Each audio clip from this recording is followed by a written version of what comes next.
બાબુજી તમારા પણ રામ લક્ષ્મણ છે. એક રામ અહીંયા બેઠા છે કે પોતે પ્રમુખ હોવા છતાં પણ પૈસો પણ ખૂબ ખોબલા ભરીને આપે, કોઈ ચિંતા નહીં. તપશ્ચર્યા પણ કરી, સિદ્ધિ તપ્યો તપ. બાકી બીજા સંઘોમાં પ્રમુખોને જોયા છે એ 4 વાર બોલાવો તો 1 વાર આવે. ફક્ત ફંક્શન હોય ને માઇક પકડવાનું હોય ને ત્યારે પ્રમુખ આવે. એમાં અમે ઘણી બધી જગ્યાએ જોયા છે. એમને ફક્ત પ્રોગ્રામ હોય, ખુરશી ઉપર બેસે, બસ આટલું, બીજું કંઈ નહીં. પણ અહીંના પ્રમુખ તમારા દરેક સંઘમાં આગળ વધ્યા છે. એવા લક્ષ્મણ કોણ છે? પેલા બેઠા એમનો પૈસો અને એમની સરળતા અને એમનો એટલે મેનેજમેન્ટ, એટલી વ્યવસ્થા. આજે આ હરીશભાઈ અને અમરીશભાઈ, અમે નાના હતા ને, ગુરુ ભગતે બધા રડવાની વાત કરી, મને હસવાની વાત યાદ આવી ગઈ. અમે નાના હતા ને ત્યારે પિક્ચર જોતા હતા, તો પિક્ચરની અંદર જેવો અમરીશપુરી આવે ત્યારે શું થાય? ભય લાગે. અમરીશપુરી આવ્યો એટલે ભય લાગે, આ ક્યાંથી આવી ગયો, તો ખરાબ માણસ છે. અને આ અમરીશભાઈ હોય તો સારું લાગે. બસ વાત થઈ ગઈ. ગુરુ ભગવાને જે પણ વાત કરી છે જીવનમાં ઉતારજો અને આગળ વધજો. ધીમે ધીમે જીવનમાં આગળ વધીને આપણી આત્માને કલ્યાણ જે થાવ. ધન્યવાદ. ખૂબ સુંદર માહોલ. મેમનગર સંઘ એના પ્રગતિના જોરદાર એક લેવલ ઉપર જઈ રહ્યો છે. જે મને સ્પર્શ્યું આ ચાતુર્માસમાં, મુખ્ય વાત સંઘની એકતા. પરંતુ જે અંબલ્લમ માર સાહેબના હમણાં 10,000 કન્ટિન્યુઅસ આંબીલ પૂરા થઈ રહ્યા છે, એ જે સંકલ્પ છે એની પાછળ એ ચતુર્વિધ સંઘની એકતા થાય એના માટે એક મહાત્મા 10,000 સળંગ આંબીલ કરી રહ્યા છે. અહીંયા એનું ફળ આપણને દેખાય કે અલગ અલગ સમુદાયના મહાત્મા પણ જે રીતે રહેતા હોય કે આપણને એવું લાગે જ નહીં કે એક અલગ સમુદાયના મહાત્મા છે. એકબીજાની સેવાથી માંડી અને એકબીજાની વયાવચ જે રીતના આપણા બધાની નજરમાં પડી, 100% સંઘની એકતામાં શ્રી ચતુર્વિધ સંઘ હવે એક કદમ આગળ વધી રહ્યો છે, જે વાત ખૂબ સારા સંકેતમાં છે. સાહેબજીનું પુણ્ય આપણે બધાએ સ્પર્શ્યું છે કે સાહેબ બોલે એટલે પૂરું.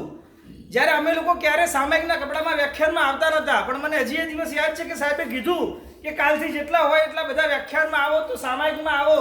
તો લગભગ આપણે આ જાજમ ઘણી પાછળ કરવી પડી હતી અને ઘણી મોટી સંખ્યામાં યુવાનો પણ આજની તારીખમાં પણ અમારા જેવા યુવાનો સામાયિકમાં આવે છે.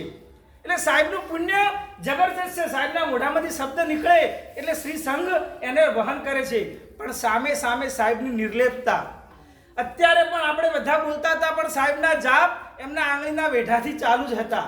ગમે એવું મોટું નેમ રાજુનું અનુષ્ઠાન હોય, પણ જ્યારે પ્લે ચાલતો હોય એટલે સાહેબનું લખાણ ચાલુ જ હોય.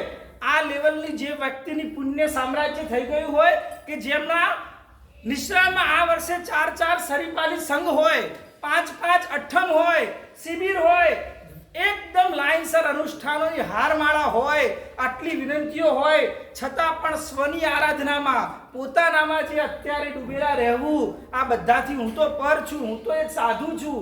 આવા ગુરુ ભગવંતના આપણને દર્શન થયા ને, સાહેબનું આ ગુણ આપણને સ્પર્શે અને આવા ગુરુ ભગવંત મળ્યા છે ને, ક્યારે સાહેબથી દૂર જઈએ કે સાહેબને છોડીએ દઈએ આવું વિચારતા નહીં. બહુ ભાગ્યે જ આવા ગુરુ ભગવંતો મળતા હોય જે અનુષ્ઠાનની પણ પરાકાષ્ઠામાં હોય અને નાનામાં નાના સંયમની સાધનામાં પણ ડગી ન જવું એની પણ સતત ચિંતા કરતા હોય.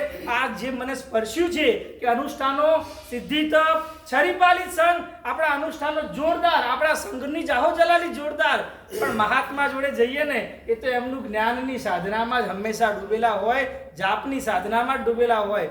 એમને ખરેખર આ ચોતુર્માસમાં આપણને આ વસ્તુ સ્પર્શી છે. ખરેખર ખૂબ સુંદર માહોલ.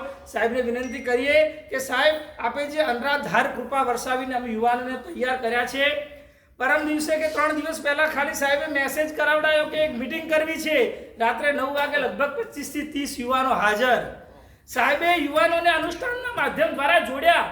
આપ સાહેબને પારખજો. સાહેબ ખાલી વરઘોડાઓ કઢાવો કે સંઘ કઢાવો કે જાહો જલાલી દેખાડો એમાં જ સીમિત નથી. એના દ્વારા આપણને ધર્મમાં જોડે છે. યુવાનોને જોડ્યા અનુષ્ઠાનોમાં, સ્ટેજ મુકાવવાના માધ્યમ દ્વારા. અનુષ્ઠાનો પત્યા એટલે સાહેબે યુવાનોને બોલાયા. ખાલી આપણે આ કરીને પૂરું નથી કરવાનું, હવે તમે ભણો, જ્ઞાનમાં આગળ વધો, દરેક જણા સૂત્રો કરો. આ રીતે પણ યુવાનોને પ્રેરણા કરી. એટલે સાહેબની દીર્ઘ દ્રષ્ટિ છે કે આપણને બધાને મોક્ષમાં લઈ જવા છે, પણ ડાયરેક્ટ આપણને રસ્તો પસંદ નથી આવતો. એટલે વાયા અનુષ્ઠાનો કે વાયા અલગ અલગ શાસનના કાર્યો, સંઘના કાર્યો થકી આપણને સૌને એ જોડી રહ્યા છે. અને સાહેબને પ્રાર્થના કરીએ કે જ્યાં સુધી મોક્ષમાં ના જઈએ ત્યાં સુધી અમારું ધ્યાન રાખજો અને અમારો હાથ પકડેલો રાખજો. એ જ માગના સાથે પાછળ પરિવાર એ અમારું ભવિષ્યનું ટ્રસ્ટી મંડળ છે. અમે એમના ટ્રસ્ટી માનીએ છીએ અત્યારે હાલમાં કે જે બી કાર્ય કરીએ અમારા પ્રમુખ સાહેબ હોય બીજી હોય અમે બધા આવા સિનિયર સિટીઝનમાં રહી ગયા બધા કાર્યકરો છે અમારા ટ્રસ્ટી છે અને સંઘે અમારે પણ ટ્રસ્ટી છે.